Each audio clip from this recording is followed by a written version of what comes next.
Buen día. Hola. Buen día. Buenas.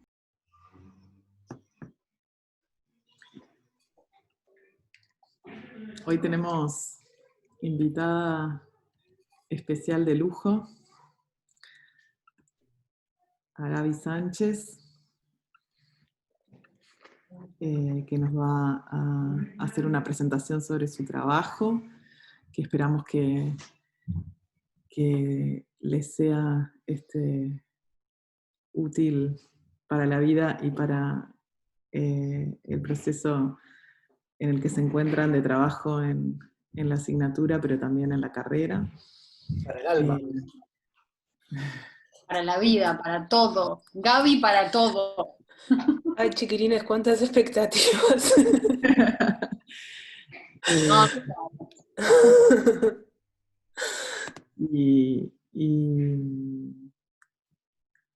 bueno, no sé si ya todos están conectados, todas. Ahí sigo viendo que siguen entrando. Ya somos 62.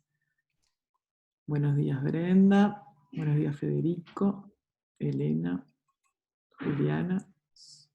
Bueno, cuando quieras, Gaby, arrancamos. Vamos a tener una instancia de presentación de Gaby, después vamos a tener una instancia para charlar sobre el cierre del módulo 3 y la fecha de entrega y las especificaciones de la premisa de trabajo de aquí al cierre del semestre. Pero ahora, bueno, es el momento de Gaby, todo tuyo el Zoom. Cualquier cosa o cualquier problema que tengas, estamos acá. Vamos siguiendo el chat por si surgen consultas, te vamos avisando. Demás. Bueno, hola a todos, ¿cómo están? Tengo una presentación armada para mostrarles y para ir charlando sobre un poco lo que hago y pensar el diseño en clave de activismo, militancia, resistencia. Pero antes, no sé si me conocen o conocen mi trabajo, entonces me presento. Soy curiosa y nómade y creo que eso es como las características que me llevaron a trabajar hoy de lo que trabajo. Nunca estudié diseño, ni ilustración, ni nada de eso. Estudié comunicación en la Universidad de la República, a la cual amo y defenderé siempre. Y después de ahí me fui a vivir a Brasil, y fue ahí cuando empecé a aprender como todas las cuestiones sobre la que hago ahora. Estuve un año participando en la Media Ninja, no sé si la conocen. Y ahí... Perfecto. Sí, bueno, y ahí en el 2003, llegué en el 2013, que fue el momento donde explotaron las manifestaciones en la calle, en junio. En realidad yo llegué en agosto a Brasil, pero todavía las manifestaciones estaban como muy presentes en la calle, y mi experiencia fue, bueno, ok, justo tenía una camarita y no sabía muy bien qué hacer dentro del colectivo, y me dijeron, bueno, anda a sacar fotos a las manifestaciones. Y así empezó todo, y fue muy intenso porque me vi con una cámara en una ciudad que no conocía, con una violencia policial muy grande, y bueno, ahí decidí que no era lo mío sacar fotos en protestas, y tenía un Tumblr, sacan la plataforma Tumblr, donde hacía dibujos y cosas como todo muy despretencioso, pero que iba juntando ahí. De repente se le mostré a alguien de la Media Ninja y me dijeron, bueno, ponete a diseñar porque de última está bueno lo que haces. Y todo lo que aprendí de herramientas de diseño fue ahí, como de forma autodidacta y aprendiendo de las personas que hacían conmigo, y creo que eso fue como fundamental para el camino que vengo trazando, que no estoy en un punto de llegada, sino como es un camino que sigo haciendo, ¿no? Gaby, Sí. Gaby, ¿qué es Media Ninja? Media Ninja es un proyecto que nace de una organización que se llama Fora do Eixo, que era una serie de un conjunto de colectivos del interior de Brasil. Fora de ello implicaba salirse del eje cultural hegemónico que es Brasilia, San Pablo y Río. Entonces la idea era como fomentar los espacios de cultura, y en un principio sobre todo de música, eso después se fue transformando, en el interior, y como en lugares donde el Estado no llega tanto como en las grandes ciudades. Y eso fue tomando dimensiones como muy grandes, y en el 2013 justamente, cuando se dan todas estas cuestiones políticas a nivel nacional, la medianilla surge como un canal contrahegemónico para mostrar lo que estaba pasando, porque los medios tradicionales tenían una visión muy sesgada de lo que estaba sucediendo, y era con lo que la mayoría de las personas se informaban. Entonces, la medianilla decía, bueno, nosotros estamos ahí filmando como como un protestante más, y protestante no como religioso, sino como una persona que protesta, y estamos en el lugar, y no editamos mucho el material, mostramos, claro que hay una edición en la forma, en el recorte que hacemos de elegir lo que estamos mostrando, pero no hay más que eso. Entonces se planteaba como una forma diferente de mirar la realidad. La medianilla después se fue transformando, ahora como que hay como muchas más relaciones con Latinoamérica, hay organizaciones acá que trabajan con la medianilla, etc. Pero bueno, ese fue mi primer año y medio en Brasil, y después seguí trabajando de forma autónoma. Pero bueno, en realidad ese tiempo ahí fue tan importante que me parece que como que lo sigo sosteniendo, y mucho de lo que hago tiene que ver con eso. Entonces, ahora voy a pasar a la presentación.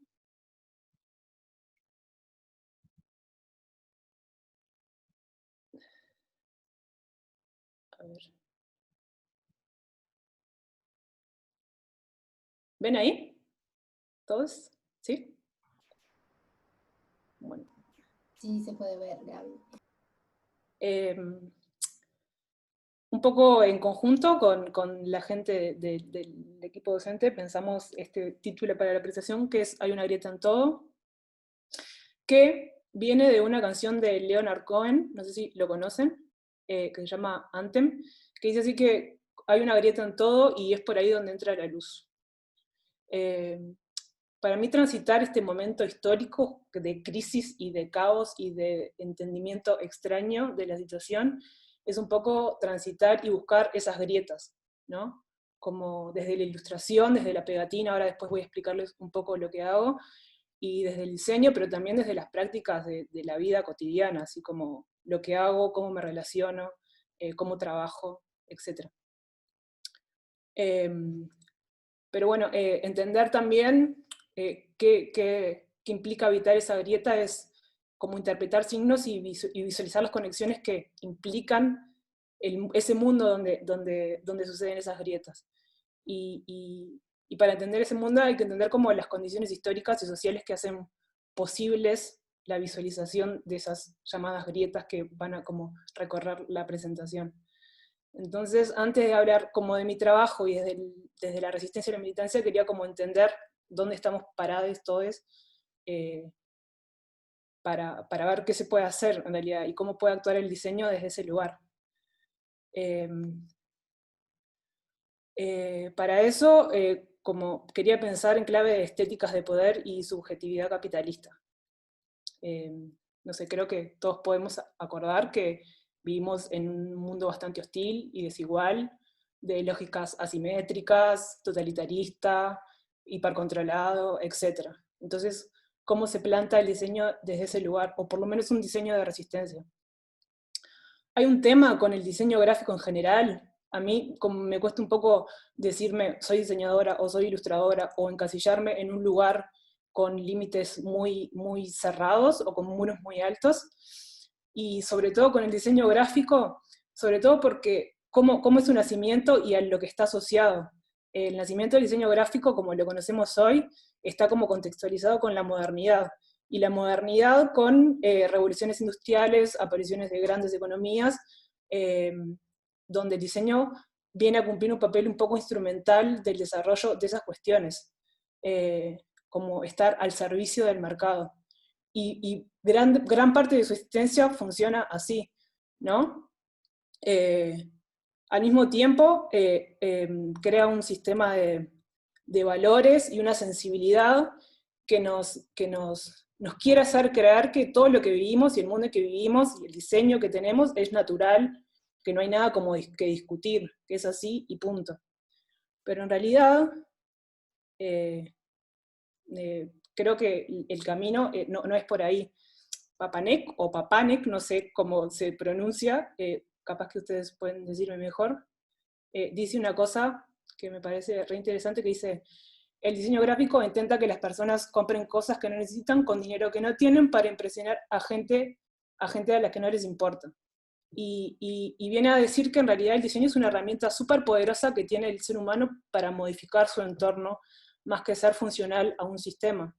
Y que los y las profesionales del diseño, las personas que trabajan con diseño, tienen como una potencia para poder modificar su entorno muy grande, que hay que valerse de eso y como darle la importancia que en realidad tiene.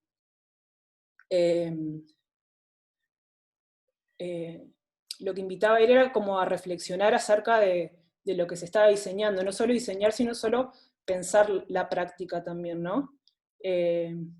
Porque en realidad como el diseño estaba presente en todo, si nos ponemos a pensar, el diseño no es algo inherente a las personas que estudian diseño, que estudiamos o que hacemos diseño, sino que se diseñan edificios, se diseñan estrategias de marketing, se diseñan políticas públicas, se diseña hasta cómo vas a conquistar a alguien cuando te gusta, ¿no? Es como el diseño está presente en todos los aspectos de la vida, entonces hay que darle como el lugar que merece tal vez, y en ese lugar no somos como neutrales ante eso, ¿no? Somos también como agentes políticos y tenemos que hacernos cargo de ese lugar que tenemos.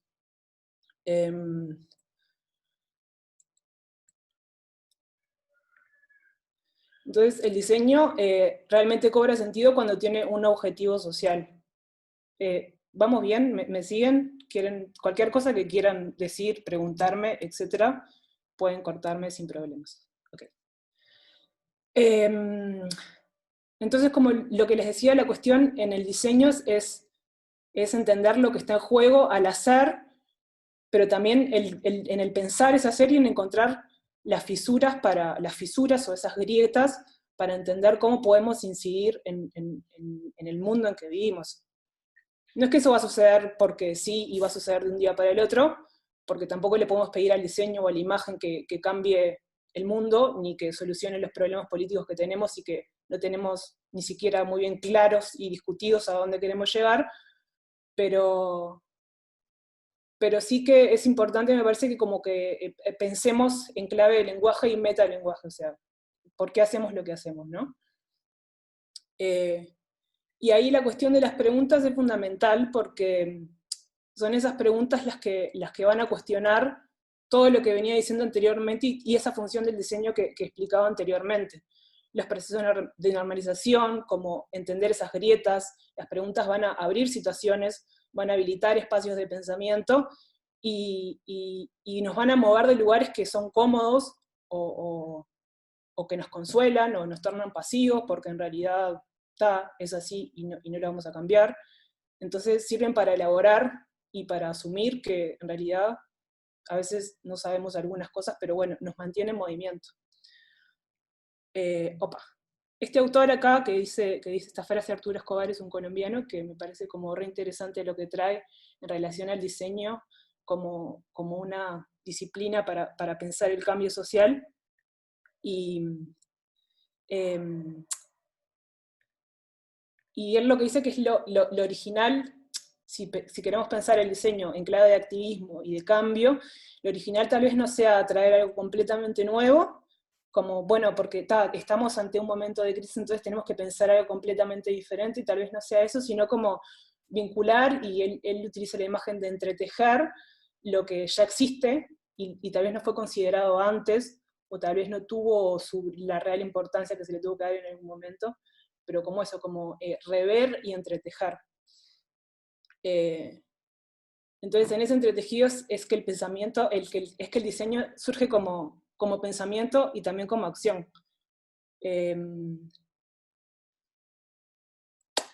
Entonces, bueno, como diciendo un poco esto, yo les quería preguntar, a ver si se les ocurre, cuáles son las imágenes, cuáles son los diseños de activismo y de resistencia, pueden ser fotos, carteles, ilustraciones, lo que sea, lo que se les venga a la cabeza, que representen esas formas de rediseñar o esas formas de pensar nuevos mundos, ¿Se les ocurre algo? ¿Qué referencias tienen? Como, con lo que viene diciendo, ¿hay algo que se les venga a la cabeza? Yo tengo ahora unas referencias que les voy a explicar por qué son tan importantes para mí como para mi trabajo, pero me gustaría saber qué anda pasando por sus cabezas. ¿Alguien? ¿Algo? O sea, estas preguntas son para ustedes, chiquilines, no son Sí. para nosotros. Como qué se les ocurre cuando piensan diseño y activismo, qué se les ocurre, qué ven, más allá como de lo textual, qué imágenes vienen. ¿Alguien? ¿Alguna idea? ¿Algún Buenas. movimiento? Hola. Sí, a mí cuando me decís eso se me ocurre más que nada el activismo por el medio ambiente, que está saliendo más hoy en día, que está siendo más como representado en las redes, se habla muchísimo de eso y hay bastantes protestas de eso en realidad. Sí.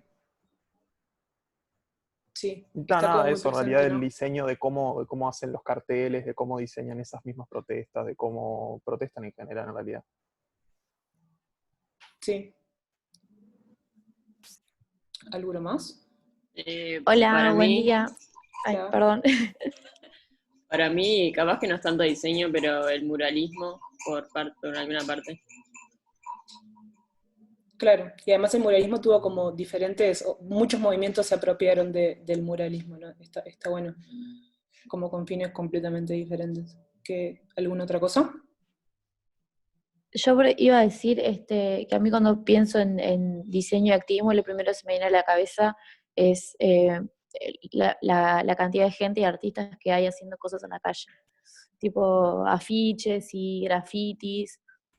Como que es la mayor vinculación que se me ocurre, como el trasladar todo lo que es activismo, que es algo muy presencial, a los espacios públicos, me parece que es como lo más, eh, no sé cómo decirlo, pero lo que más me transmite esa vinculación. Está buenísimo y justo ahora voy a hablar un poco. Parte de mi trabajo implica la utilización del espacio público como lugar de enunciación, así que buenísimo también. ¿Alguien más? ¿Se le ocurre alguna cosa? Si no, sigo por Hola. acá.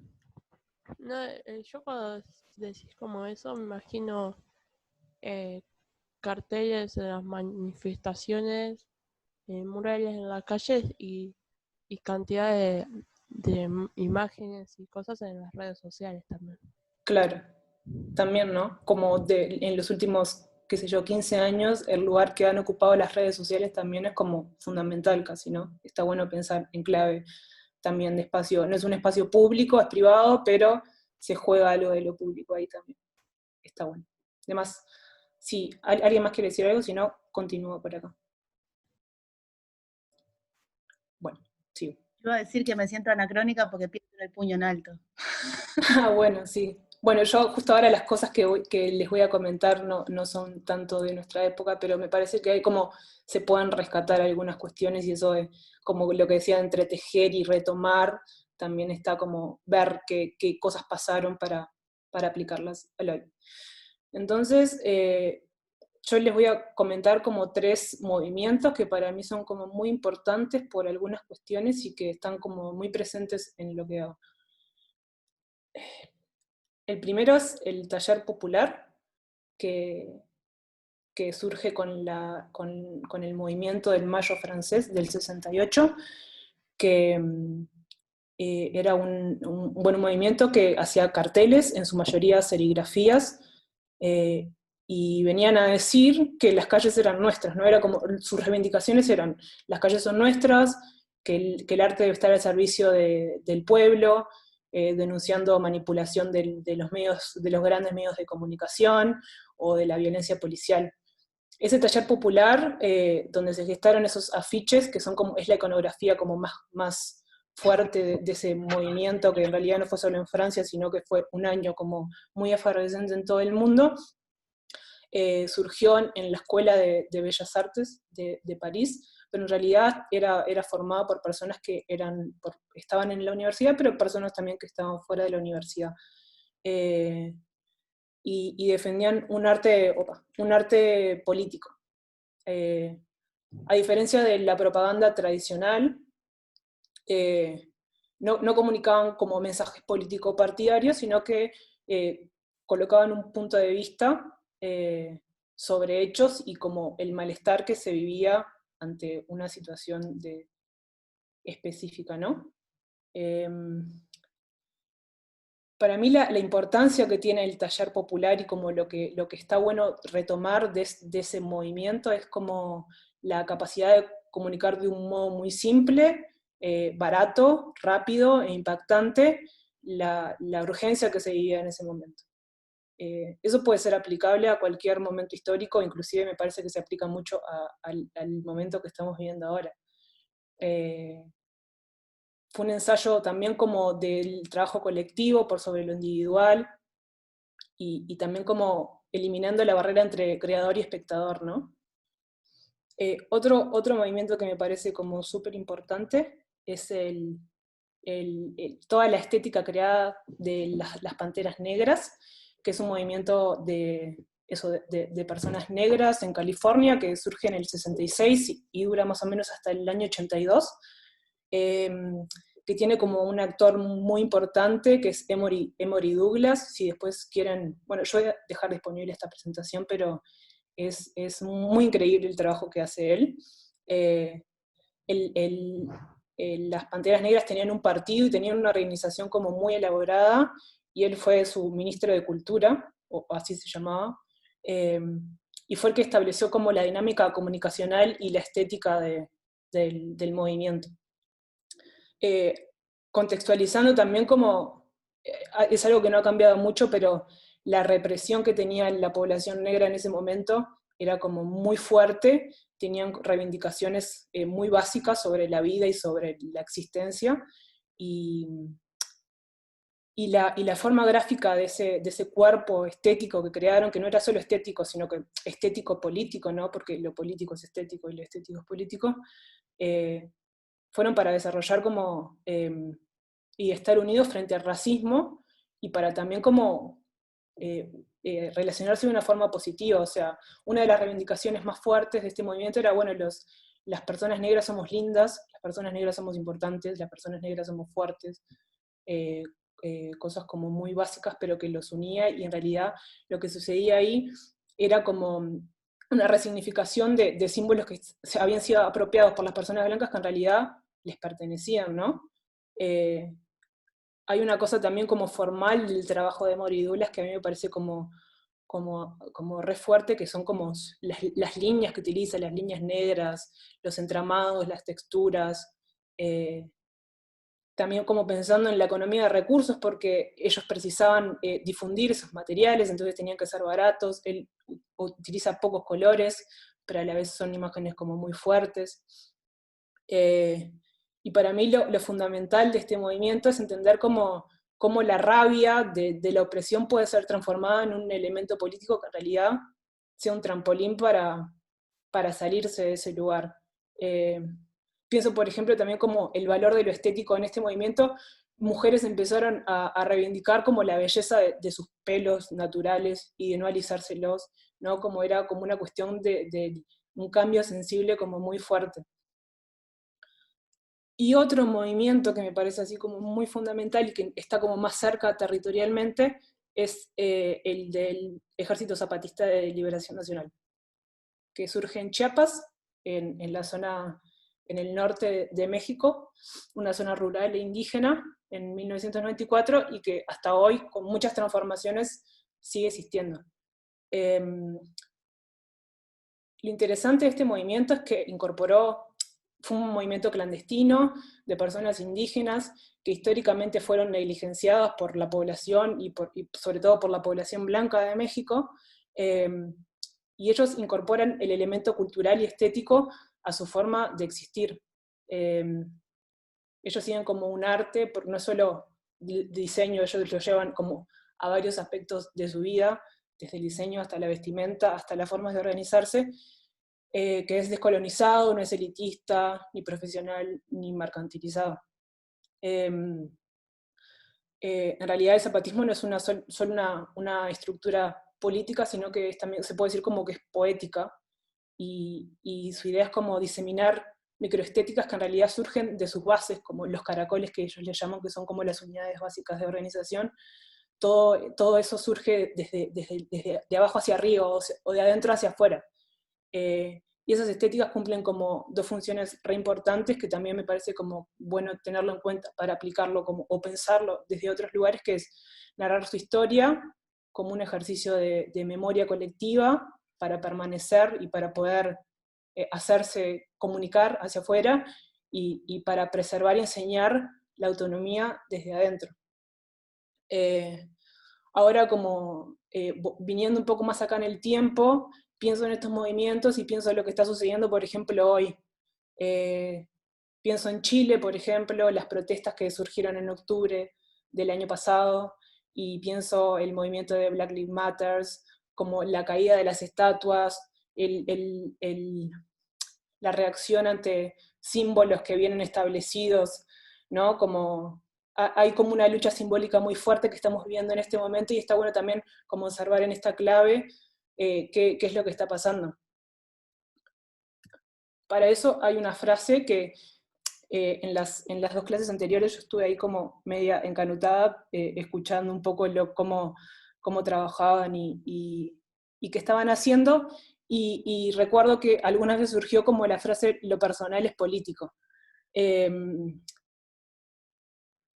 Esta frase, "lo personal es político", surge como una reivindicación del feminismo de la segunda ola en los años 70, implica reconocer que en realidad lo individual es social y es estructural, o sea, las cosas que nos atraviesan a nosotros y pensamos que son nuestras, en realidad tienen que ver con una distribución del mundo que no depende tanto de nosotros y es algo como más grande, ¿no? Entonces, lo que se pone en cuestión con esta frase, que va a ser como el leitmotiv del trabajo y de la presentación, es que hay una grieta entre lo público y lo privado. Es una fractura del modo de entender la política, y hace que entendamos que todos somos parte de eso. Todo lo que hacemos en realidad es política, cómo nos relacionamos, cómo nos manifestamos es político, inclusive no manifestarse y como mantenerse en un lugar neutro también es político, ¿no? Bueno, a todo esto, como introduciendo un poco el trabajo, con estas bases y como entendiendo que lo personal es político, voy a hablar un poco de lo que yo hago. Elegí como no enfocarme en mi trabajo basado en el mercado, o sea, lo que me pagan para hacer, sino como lo que yo hago como militancia o como activismo. Y son dos los lenguajes que utilizo sobre todo, que son el collage y la pegatina, y me parece que dentro del lenguaje también entran como en eso de que el medio es el mensaje. No sé si el medio es el mensaje, tal vez el medio es un mensaje. Hay mucho del código de lo que se hace dentro de la forma. Entonces, voy con el collage. Este específicamente fue hecho para... Hay un canal que se llama Línea Peluda, no sé si lo conocen, es argentino. Ahora también, si quieren, dejo toda esa información. Línea Peluda es una agrupación de mujeres cis y trans que hacen activismo, dicen que hacen activismo artístico en espacios públicos de Argentina, pero tienen también una presencia muy fuerte en Instagram, en Internet, eso que decían como lo que sucede en las redes sociales, ¿no? Lo que hacen es como hacer llamados a personas para que hagan ilustraciones y las ponen a disposición para que esas se puedan imprimir, llevarlas a las marchas, en fin, como también retomando algo que ya habían comentado. Este collage específicamente fue hecho para una campaña que se llamó Mirá cómo nos ponemos, tal vez alguna persona se acuerda de eso. Fue un nombre de un movimiento que era como un hashtag, Mirá cómo nos ponemos, que era para denunciar la agresión sexual y el acoso hacia las mujeres. Este movimiento Línea Peluda surge como una campaña a favor de la legalización del aborto, que en Argentina todavía no se votó, pero se está como disputando hace hace muchos, muchos años, y ahora como en estos últimos con mucha fuerza. Entonces hicieron esa campaña para mirar cómo nos ponemos. Que todo surgió como con la denuncia de una actriz a un actor bastante conocido del medio argentino, se llama Juan D'Artes, y a partir de esa denuncia de esa persona surgieron como un montonazo de otras denuncias, y bueno, también surgió esta campaña. También como para medir un poco el alcance que puede tener algo, no sé, a mí a veces como que entro en ese conflicto de, ok, estoy haciendo algo en internet, pero ¿cuál es el alcance de eso en realidad, no? Hay como unos datos de lo que sucedió después, los días después de esta campaña, y que fue dado por el Ministerio de Justicia de la Argentina, que decía que las llamadas al teléfono contra el abuso infantil en el país como que subieron un 1500% después de esa campaña, ¿no? Como para ver en realidad cuál es el alcance mismo de lo que hacemos. Pero bueno, como yendo ahora a la formalidad del lenguaje, acá tienen como la base con la que fue hecha. Esta, voy y vuelvo. Opa. Perdón. Esa imagen en realidad es una publicidad de Coca-Cola, y una de las cosas como más interesantes del lenguaje como collage es la dialéctica o la ruptura que puede generar, ¿no? Hay una relación dialógica en el collage. O sea, hay una huella original, que en este caso podría ser esa imagen que es una publicidad de Coca-Cola, que muestra un entorno doméstico, ¿no? Mujeres muy arregladas y serviciales, y en función de imagino que hombres que deben estar esperando sus cocas, y al mismo tiempo, a la hora de hacer el collage, la idea es poner en disputa esos mensajes, ¿no? Volviendo un poco, ¿no? El solo hecho de agregar agregar una bomba molotov y un pañuelo verde a favor del aborto cambia completamente todo el mensaje, ¿cierto? Entonces, el collage es dialéctica, y cuando digo que es dialéctica quiero decir que se apropia y transforma el lenguaje. Es un choque, dialéctica es choque. Tenemos una idea, otra, y de ese choque surge otra nueva cosa. Con un valor autónomo y con un sentido completamente diferente de sus dos partes que lo componen. También es una ruptura, porque es ese choque de elementos que llegan de contextos diferentes. Entonces la función del collage es romper con lo que era para crear ese nuevo. Y también es un desplazamiento, porque genera una nueva comprensión de la imagen que estábamos viendo acá, colocándola en otro lugar, en otro contexto. Hay algo acá les muestro un poco de mi trabajo también. El collage como lenguaje existe hace como mucho tiempo.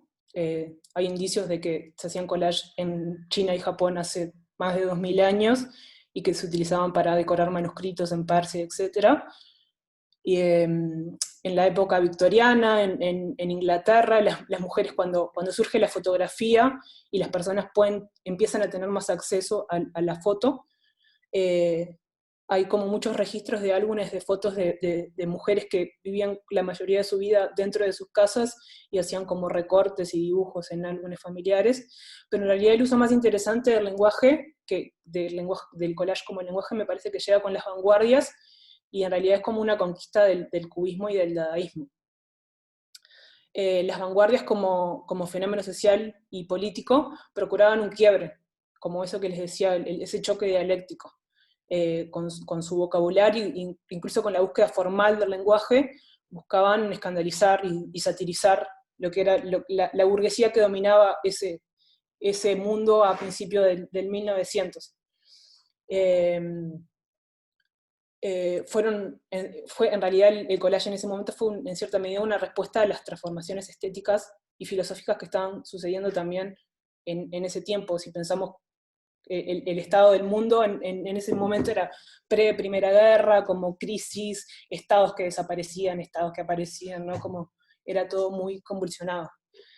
Lo que quiero decir en realidad que en realidad como se le puede considerar un lenguaje de su época, y la historia es una espiral, y creo que en este momento el collage define mucho lo que, como nuestra realidad, y por eso como me interesa mucho utilizarlo y reivindicarlo como lenguaje. Para mí, específicamente, como mi trabajo es como un trampolín y una pista de aterrizaje al mismo tiempo, ¿no? Como que me ayuda a salir, pero también me ayuda a pensarme como desde adentro. Es como la forma que tengo de materializar mis inquietudes y mis preguntas, y mis miedos, y mis vacíos, como que me resulta más fácil, muchísimo más fácil hablar desde el collage que desde la palabra. Y también como entender y generar un diálogo en relación a algo que puede ser muy personal, pero como volviendo un poco a lo que decía, todo lo personal es político, entonces es algo que me habilita a dialogar con personas. También hay como algo en el lenguaje mismo del collage que me permite pensar como lo irracional, lo no lineal, ¿no? Como, no es necesario como un método riguroso para trabajar con el collage. Es como muy libre, lo único que se precisa es dedicarle un tiempo y, ¿no? Evidentemente que hay aspectos formales y de composición, pero te permite mucho experimentar y creo que ahí está como la cuestión. Y bueno, además como me genera muchísimo placer poder hacerlo, entonces como si tuviese que decir un lenguaje, para mí es el collage. Lo fundamental para hacer collage, no sé si a algunos de ustedes es un lenguaje que le interese, lo hace, después podemos charlar un poquito sobre eso. Lo fundamental para hacer collage es tener como un buen archivo de imágenes, porque volviendo a eso de la dialéctica, lo que estamos poniendo son como dos figuras en relación y en contraste, y encontrar las imágenes ciertas para poder decir lo que queremos es como fundamental. También si después les interesa puedo disponibilizar como los archivos que suelo recurrir, y las bases, las guías, como donde saco las imágenes. En Flickr, no sé si lo utilizan, hay una base de imágenes de Creative Commons, o sea que se pueden usar sin problemas de derechos, que es sensacional. La gran mayoría de las cosas que hago, las imágenes las saco de ahí. Bueno, en realidad, eso, volviendo un poquito para atrás, estas imágenes acá, las hice para el 8 de marzo, para el Día de la Mujer. Fueron difundidas digitalmente, no, bueno, de la primera hice algunas impresiones, pero en realidad tuvieron como más difusión digital, y bueno, como también pensando en los aspectos formales de lo que me interesa trabajar en el collage, tengo como una preocupación bastante grande en las texturas, porque me parece que son como capas de significado, ¿no? Y al mismo tiempo unen como ese choque, como amortiguan el choque de las imágenes y hacen como que la unidad sea más fuerte. Me interesa como muchísimo también trabajar el color y elementos de composición como con ilustración, como puede ser el fuego, que es un símbolo como muy presente en el movimiento feminista. Eso, mezclar como el collage con ilustración, es como lo que más vengo haciendo últimamente. Estas imágenes acá fueron creadas para el 20 de mayo, que es cuando se realiza la Marcha del Silencio en Uruguay.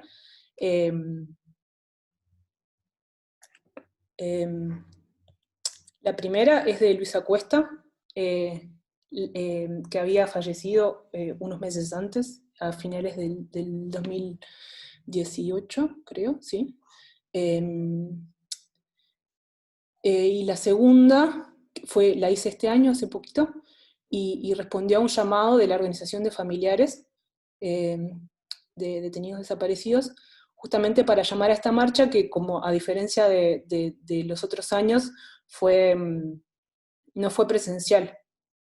Y sin embargo tuvo una llegada como muy grande. No sé si ustedes como tienen presente o circularon, no sé cómo están viviendo la vida en esta cuarentena loca, pero en ese momento la ciudad estuvo como empapelada con con elementos de esa marcha. Fue como muy lindo, muy intenso, por más que no estuvimos ahí presentes, hubo una participación que no sé si es comparable con otros años, ¿no?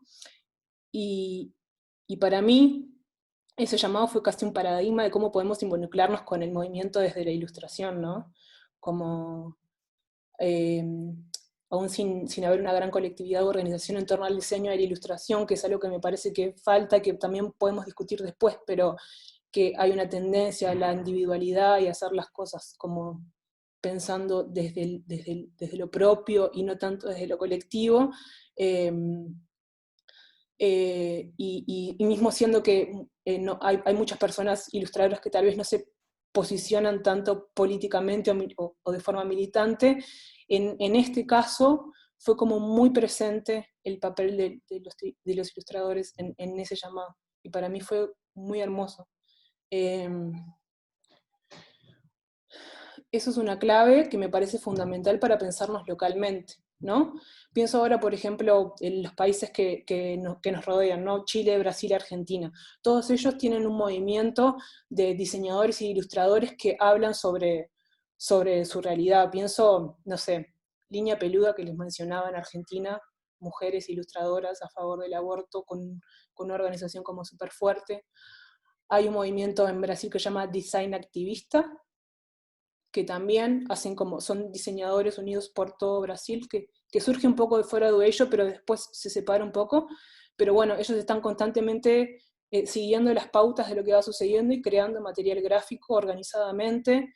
Hay un colectivo en Chile que se llama Rebeldía Gráfica, que sistematiza también todo lo que se viene pronunciando desde las protestas de octubre, que es increíble y muy grande. Entonces, ¿qué pasa en Uruguay? Que no hay nada de eso, o que tal vez no hay nada, no, pero que no ha adquirido como dimensiones mayores, ¿no? Me quedo con esa pregunta y después me gustaría charlarlo con ustedes. Este proyecto acá, sí, perdón. Te hacen una pregunta en el chat, preguntan ¿Sí? sobre el collage, si es digital. Sí, el collage, eso que les comentaba, esos lugares donde acostumbro utilizar las imágenes son imágenes escaneadas de libros muy antiguos que son puestas en disposición digital. Eventualmente suelo tener como libros y cosas que escaneo y también lo llevo al digital, pero está como esa doble cuestión analógica digital. Mucho escaneo, mucho utilizo digital escaneado, pero a la hora de componer sí lo hago digitalmente. Tengo como cosas analógicas, un cuadernito en el que voy probando, pero eso es como algo mucho más personal y nada. Lo digital suele facilitar mucho, ¿no? Como la difusión y el cambio, y no sé, como agilizar también. Entonces, en su mayoría, utilizo Photoshop. Este proyecto acá se llama Histórica. Surgió como un proyecto tipográfico de una propuesta que se llama 36 Days of Type, 36 días de tipografía, no sé si lo conocen. Es una convocatoria anual que invita a diseñadores, ilustradores, artistas a que creen un abecedario. No tiene absolutamente nada de político, es muy formal, y bueno, ahí las personas hacen lo suyo y comparten su alfabeto. Pero creo que fue en el 2018 que empecé a hacerlo. Esto yo empecé haciéndolo como algo muy despretencioso, no sé, estaba como trabajando mucho y quería hacer algo mío, entonces bueno, me puse a hacer el abecedario. Y mientras lo iba haciendo, empecé a llevar un poco más a serio ese ejercicio, y empecé a pensar, bueno, ¿qué me atravesaba en ese momento? Y en ese momento estaba como muy preocupada en la descolonización de la memoria y despatriarcalización de la memoria, ¿no? O sea, hasta ahora me sucede, pero como muy fuertemente me preguntaba por qué las mujeres no tenían el lugar, o por qué no entendíamos la historia desde la mirada femenina. ¿Por qué no conocíamos, no sé, folcloristas del 1900? ¿Por qué no entendíamos que la revolución cubana también estaba hecha por mujeres? O así aplicaba muchas cosas. Entonces fue un ejercicio de, bueno, rever, no solo desde mujeres blancas o hegemónicas, sino como ver en la totalidad del mundo y de la historia, desde poner la Revolución Francesa, cuál era el lugar de esas mujeres. Todas las que aparecen acá, en este abecedario, todas esas mujeres se han destacado por aportes a la política, al arte y a la cultura, y un poco ellas representan la voz de todas las mujeres que en su momento y en su época fueron silenciadas. Este proyecto empezó también como algo digital, y estuvo parado un tiempo, estuvo como un año ahí que no sabía muy bien qué hacer, y cuando volví de Brasil, yo estuve viviendo desde el 2013 hasta el 2019 en Brasil, volví a Uruguay y empecé a participar de ferias gráficas acá, que bueno, ahora justamente no, pero hace un par de años hay como un movimiento de ferias gráficas y de fanzines bastante interesante, y bueno, se me ocurrió hacer como una versión impresa, que es eso, como mitad postal, mitad fanzines, y bueno, surgió esto acá. Eso tiene que ver como la motivación de utilizar, como lo que decían, ¿no? El recurso digital al hacer los collages. En algún momento de mi trabajo empezó a agotarse un poco y surgió como una motivación de utilizar más el papel como soporte.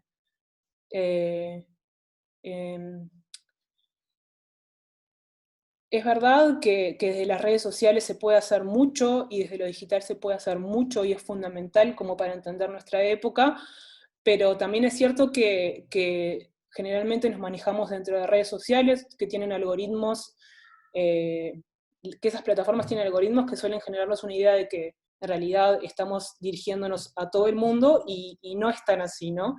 En general nos dirigimos más a círculos cerrados con intereses parecidos, y esa sensación de que estamos llegando a muchas personas no es tan real. Entonces me interesaba como experimentar el papel y el espacio público como lugar de anunciación lo más democrática posible, ¿no? Como poder llegar a muchas más personas, que no necesariamente tengan ideas parecidas a las mías y con las que pueda confrontar.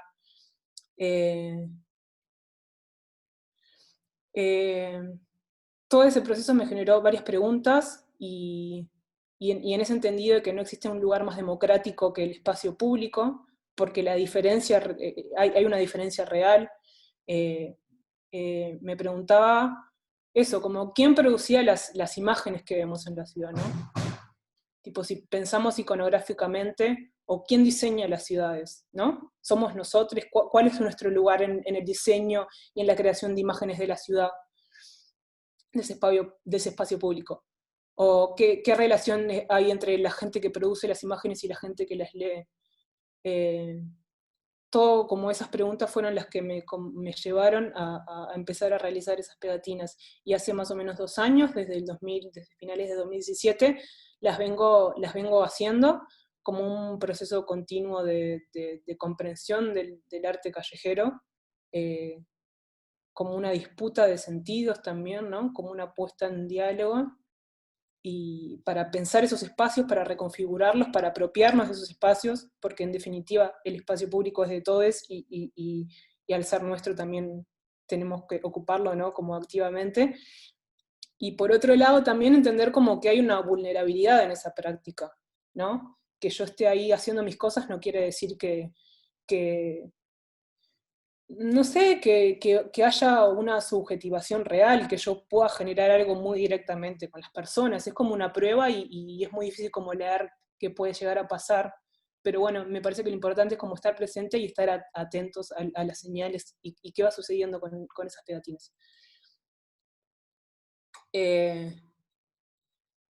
Esas pegatinas consisten bueno, yo suelo pintarlas, eso es algo como que difiere un poco de otras que he visto. Bueno, en Brasil hay un movimiento muy grande de pegatinas, en Argentina también, hace unos años acá también bastante, pero generalmente suelen ser impresas o pasado digital al papel. Yo acostumbro a pintarlas, la pegatina como lenguaje en realidad se remonta como a principios de los años 90, ¿no? Como pensando en clave del lenguaje la pegatina. Cuando en realidad empiezan a utilizarse términos como street art, tipos graffiti, que se diferenciaban un poco del graffiti y las tags tradicionales, ¿no? Que también se pueden ver mucho acá.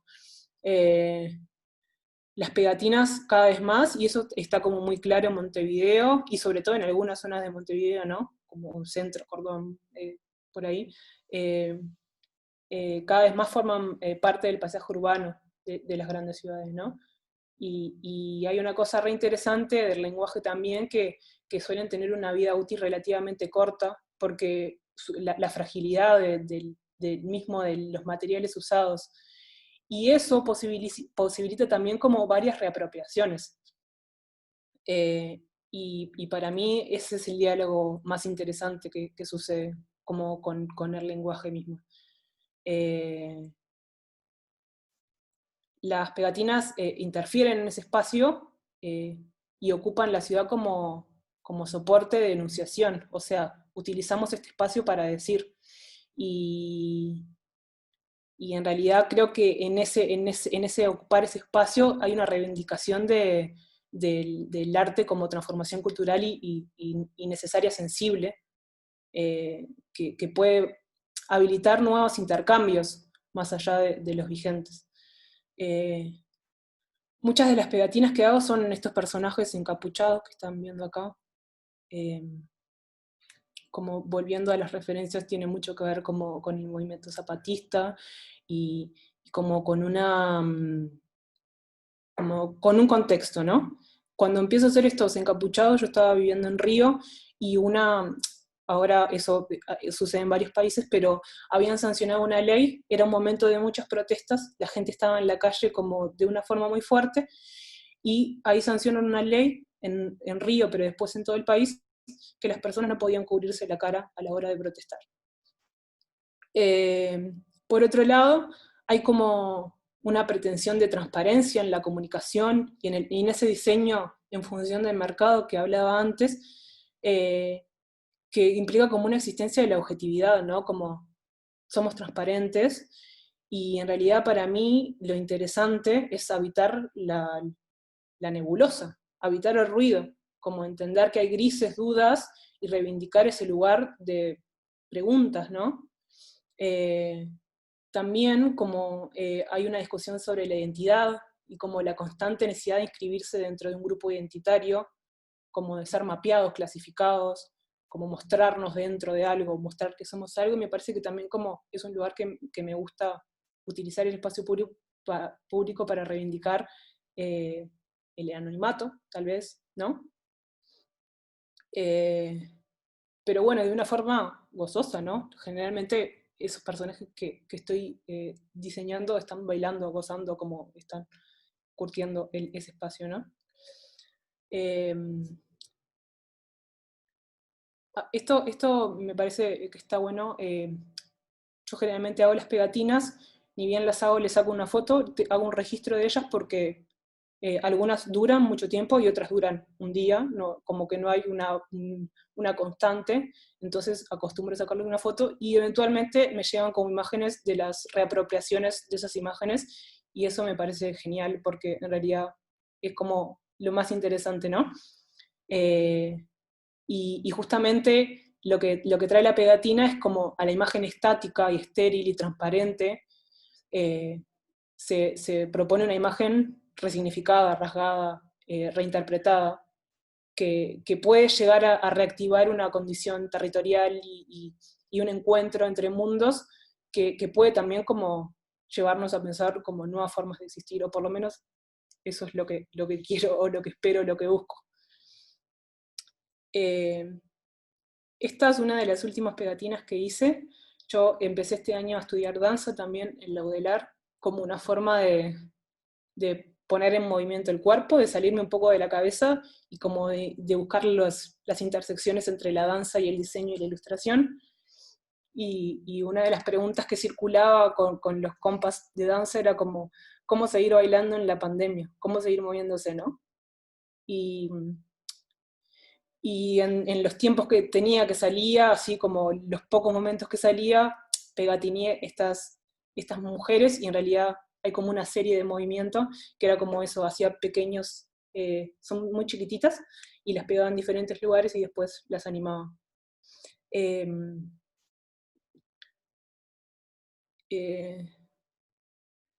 y en realidad como esa procura es como buscar en la imagen estática y el estudio de la representación del movimiento, como me inspiré mucho cuando empieza, antes de empezar el cine, hay unos estudios de un señor que se llama Muybridge y de Pfeiffer, que empiezan a sacarle fotos estáticas y entender cómo puede ser representado el movimiento. Ese para mí es un momento maravilloso. Después también ahora acá comparto cosas de ellos. Hay una imagen como muy paradigmática que es un caballo andando, que es una de las imágenes más representativas del trabajo de Muybridge. Y bueno, como inspirada a eso, pensaba como, bueno, cómo representar el movimiento desde la imagen estática y permanecer con lo que se mueve, con lo que pulsa. Cómo colocar la imagen como operadora social y cómo poder colocarla para que otros puedan reinterpretarla. Y en esa búsqueda estoy ahora. Pero bueno, en realidad como este trabajo es bastante individual, ¿no? Refiere mucho como a la... Claro que volviendo, lo individual y lo personal también es político, pero me parece que como todo esto cuaja, digamos, en lo colectivo. Hay una cosa que como que para mí, en resumen, es desde lo colectivo que podemos reactivar un cuerpo común, ¿no? No podemos hacer nada desde nosotros mismos solos. Es desde la unión con otras personas que vamos a poder generar un cambio colectivo, ¿no? De lo colectivo hacia lo colectivo. Y para mí una de las cosas que tiene como un espacio que tiene como total sentido y que hace sentido por lo menos para mí, es Entre. No sé si alguien conoce a Entre, como es un colectivo que viene trabajando hace unos 3 años ya, capaz que vieron alguna cosa por ahí o participaron de algo, pero en fin. Entonces, como les decía, Entre para mí es como lo que condensa todo esto en el encuentro con otras disciplinas, con otros intereses y con otras visiones de mundo. Y me parece que la potencia está ahí. Entre trabaja con intervenciones, hemos como cambiado mucho y cada año hacemos cosas diferentes, pero podemos decir que trabajamos con intervenciones, y yo les voy a contar 3 de ellas. Yo me he dedicado a hacer la gráfica de Entre, pero ha sido un proceso re lindo porque en realidad no es tanto individual, sino como es un proceso compartido. Soy yo la que ejecuta las cosas, pero suelen haber discusiones sobre estética, sobre cómo queremos decir, sobre qué queremos decir, y eso me parece que es como fundamental. La primera de las intervenciones son las rondas. Esos son como ejemplos de algunas de las que se hicieron, que fueron en 2018, 2019, yo todavía estaba en Brasil cuando se hicieron. Y esas rondas surgen como en la búsqueda de crear un espacio de discusión, investigación, acción y encuentro, ¿no? Como entre el arte, el diseño y la militancia, como qué tienen en común, cómo podemos traducirnos, cómo podemos entendernos, ¿no? Me da la sensación de que a veces como los nichos del lenguaje, los chacritas están como muy cerradas en sí mismas, y en realidad tenemos que conectarnos para generar algo, ¿no? Como diseñadores tenemos que trabajar con otras disciplinas y tenemos que posicionarnos desde la interdisciplinariedad, ¿no?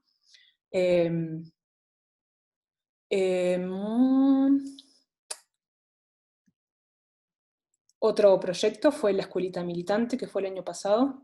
Fue un intento de intercambiar saberes, como de nuevas y viejas formas de organización y de acción política, y en una serie de talleres que se hicieron el invierno del año pasado y un poquito de la primavera, con la máxima que cuando nos movilizamos y compartimos ideas, saberes y encuentros, estamos haciendo política. Ahí con más o menos éxito, compartimos herramientas entre varias personas y colectivos que nos ayudasen a pasar de la preocupación a la acción, ¿no? Como me parece que la clave es eso. La forma de difundir la escuelita o la forma de comunicar lo que era la escuelita, tenía en sí misma que remitir al encuentro de esas formas diferentes de entender la política, ¿no? Y como de diálogo. Y al mismo tiempo traer estéticas y símbolos de luchas diferentes, porque en esa diversidad estaba la riqueza. Había una necesidad de hacer algo simple, o sea, simple me refiero a sin muchos chirimbolos, como simpleza de recursos, pero a la vez que pudiese comunicar como la complejidad de lo que estábamos haciendo.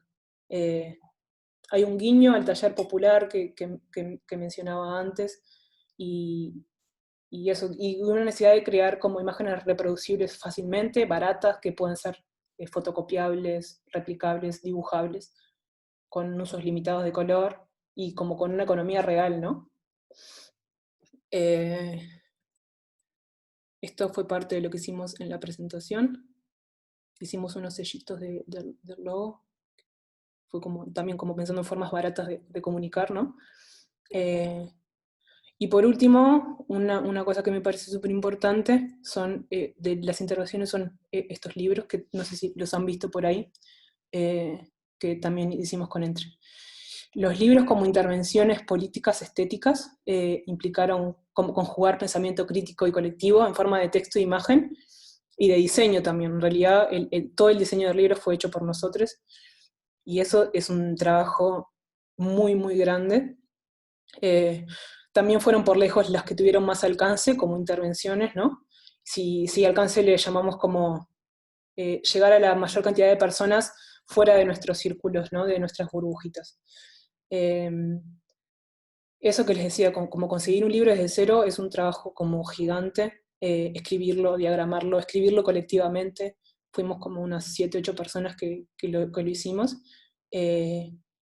Y con la reacción, el primer libro fue como un llamado a artículos, entonces fue como una recopilación, y la reacción que salió el año pasado, hace poco, llevó unos 2 años hacerlo, o sea, mucho tiempo mismo, muchas reuniones, muchos kilos de maní y mucho vino. Ese libro de la reacción, no sé si alguno, bueno, si lo han visto por ahí o lo han leído, habla sobre la derecha y la incorrección política. Tuvo como un momento muy justo de salir antes de las elecciones, entonces traía como algunos elementos para pensar por qué la derecha estaba volviendo. Y bueno, habla sobre discursos sobre la inseguridad, y la supuesta identidad de género, corrección política, etc. Lo interesante y desafiador a la hora de poner eso en imágenes era poder condensar en un sujeto, en realidad ese personajito que aparece ahí como que va contando los capítulos del libro y va interactuando con diferentes cosas a lo largo de los capítulos, y el desafío era poder poner y condensar en un sujeto como esa reacción, que al mismo tiempo era una soledad de un ciudadano de bien, y por otro lado un señor resentido y lleno de odio que quiere volver al viejo orden de las cosas, ¿no? Para eso tuvimos que hacer un ejercicio de entendimiento de esa vulnerabilidad, y como difícil decir de ponerse en el lugar, pero bueno, un ejercicio como de rever también nuestras ideas sobre cómo eso se podría ver, ¿no? En resumen, creo que hay algo de la metodología de la creación de esas imágenes y del libro en general que puede ser aplicable a cualquier proceso de creación de diseño y de cualquier cosa que hagamos, que es aprender a través de la experiencia. No como una forma cerrada de saber, sino como una práctica en la cual necesitamos desde el descubrimiento y estando atentos al mundo, ¿no? Como intentando despojarnos de los preconceptos que nos habitan. Y después como una capacidad de poder percibir y comunicar para poder hacerse comprender. Creo que como una clave así del diseño muy básica. Y ese es el punto clave del éxito en cualquier pieza de comunicación, ¿no? Como ejercitar la precisión al comunicar ideas y estar dispuesta a verificar si las formas de comunicar que se eligen son realmente efectivas. Porque en realidad el diseño, en resumen, es una proyección, o sea, tengo una idea, la comunico, y en esa comunicación hay que ser como coherente con lo que se piensa, y al mismo tiempo poder ser comprendido por otros, ¿no? Para cerrar esto, me gustaría retomar como la idea de la grieta con la que empecé y plantearles algunas preguntas que me he estado haciendo, como en mi vida, en mi trabajo y en mi tarea como diseñadora, ilustradora, estudiante de danza y etcétera. Para las que no tengo respuestas muy claras, pero bueno, en fin, las pongo ahí para que en juego. Si en todo régimen hay una grieta por donde pueden expandirse formas diferentes con otras lógicas, ¿cómo les parece a ustedes que podemos situarla? ¿Cómo permanecer en ese espacio que a veces es incómodo, que es desconocido, pero habitarlo y no reproducir las lógicas de ese todo vicioso que sostiene la crisis, ¿no? Como pensando en clave de crisis. Quizás no sea sobreponer algo completamente nuevo, si sobreproponer algo completamente nuevo, tal vez sea revisar qué sucedió estética y políticamente en otros momentos y pensar en lo que no pudo ser, pero tal vez podría ser ahora, ¿no? Como en esa cuestión que decía Arturo Escobar de rever ese entretejido y de retejer. No sé, a mí me da la sensación de que estamos como en un momento de quiebre y de incertidumbre, y que eso también es una gran potencia, y que nos precisa como muy actives, y que cualquier chispa, cualquier movimiento, cualquier aleatoriedad en este movimiento de cosas y en esta aleatoriedad puede cambiarlo todo. Y es cierto que estamos un poco ansiosos y cansados del Zoom y de cómo nos venimos relacionando y de un montón de cosas como mucho más profundas, y sin embargo estamos atravesando como un momento muy especial en la historia que nos exige mutar. Creo que en realidad la potencia transformadora está en dar cuerpo a esas preguntas y malestar y cómo elaborar. Entonces, lo que me pregunto es cómo diseñar un nuevo mundo común, horizontal y pluriforme. Y con eso me gustaría escucharles.